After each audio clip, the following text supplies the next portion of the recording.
Yes, ihe anụnwa bụ ogbe anyị ka anyị nọ ihe ugbu a.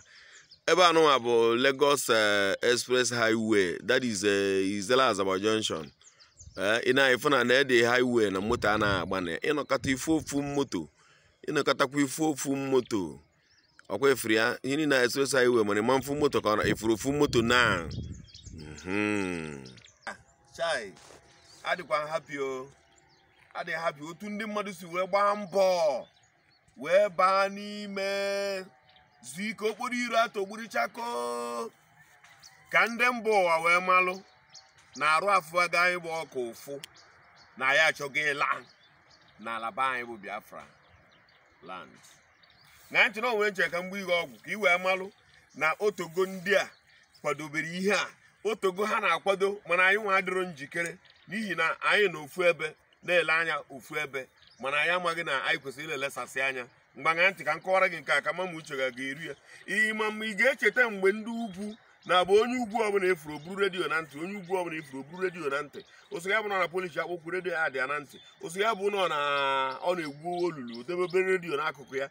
Were uche gbakọ ya na-agwa gị mgbe ndị ugwu na-ebugharị redio ha na-anya ya ma n'ukwu ma ebe niile na-eko mgbe ahụ ka a na-enye ha orientation.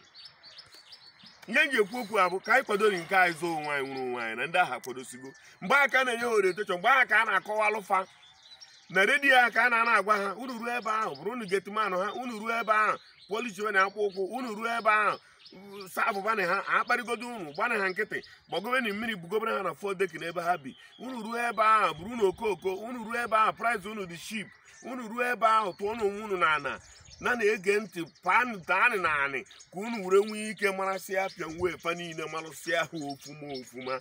Unu ruo ebe ahụ bụrụ unu mugu okoko bụrụ unu onye mgbu ha metọọ unu ihe niile mana mee na gịnị nwee ndidi.